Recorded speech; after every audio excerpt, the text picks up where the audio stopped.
Hello everyone, একটা মোবাইলে কিন্তু জিমেল দরকার। তো আমরা প্রয়োজনীয় অপ্রয়োজনীয় অনেকগুলো জিমেল খুলে রাখি, কিন্তু তারপরে আমরা এগুলো যখন ডিলিট করতে চাই তখন কিন্তু আর এগুলো ডিলিট করতে পারি না। তো ভিউয়ার, আজকে আমি আপনাদেরকে দেখিয়ে দিব আপনারা আপনাদের জিমেল অথবা গুগল অ্যাকাউন্ট কিভাবে চিরদিনের মতো ডিলিট করতে পারবেন। আমার ভিডিওটা যদি আপনাদের ভালো লেগে থাকে তাহলে আমার ভিডিওতে অবশ্যই একটা লাইক করবেন। তো ভিউয়ার্স, আপনারা সরাসরি আপনাদের মোবাইল ফোনে থাকা জিমেইলের উপর ক্লিক করবেন। ক্লিক করার পর এখানে যে লোগো দেখতে পাচ্ছেন এটার উপর একটা ক্লিক করে দিবেন।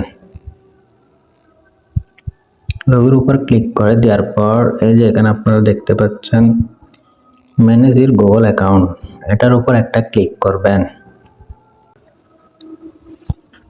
ক্লিক করার পর এই ধরনের একটা ইন্টারফেস শো হবে। এই যে এখানে দেখতে পাচ্ছেন আপনারা ডাটা অ্যান্ড প্রাইভেসি, এই অপশনটার উপর একটা ক্লিক করে দিবেন। এই অপশনটার উপর ক্লিক করে দেওয়ার পর নিচের দিকে স্ক্রল করতে থাকবেন। নিচের দিকে স্ক্রল করার পর এই যে এখানে দেখতে পাচ্ছেন ডিলিট ইওর গুগল অ্যাকাউন্ট, এই অপশনটার উপর একটা ক্লিক করে দিবেন।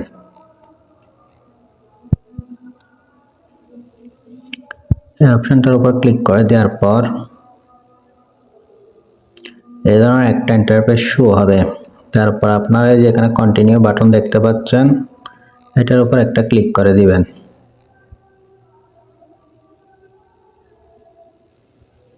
কন্টিনিউ বাটনের উপর ক্লিক করে দেওয়ার পর আপনাদের যদি পাসওয়ার্ড দেওয়া থাকে পাসওয়ার্ড খুঁজবে, আর যদি প্যাটার্ন দেওয়া থাকে প্যাটার্ন লকটা আনলক করে দিতে হবে। আনলক করার পর এই ধরনের একটা ইন্টারফেস আপনাদের শো হবে।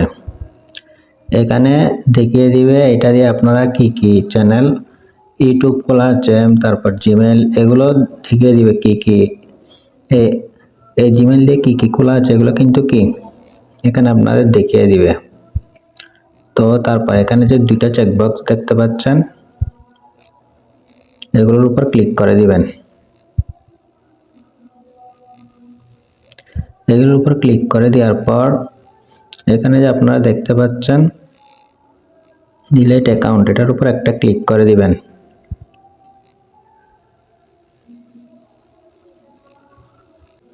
ডিলিট অ্যাকাউন্ট, এটার উপর একটা ক্লিক করে দিবেন।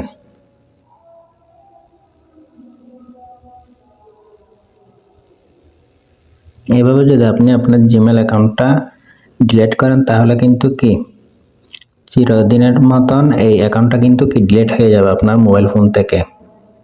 তো বন্ধুরা, আমার ভিডিওটা আজকে পর্যন্ত। আমার ভিডিওটা যদি ভালো লেগে থাকে তাহলে আপনারা আমার ভিডিওতে একটা লাইক করবেন, আর আপনার বন্ধুদের মাঝে ভিডিওটা শেয়ার করে অন্যদের দেখার সুযোগ করে দিবেন। আর ইউটিউব চ্যানেল থেকে দেখলে একটা সাবস্ক্রাইব করবেন, ফেসবুক পেজ থেকে দেখলে একটা ফলো করবেন। সবাই ভালো থাকুন, সুস্থ থাকুন, দেখা হবে পরবর্তী ভিডিওতে। ধন্যবাদ।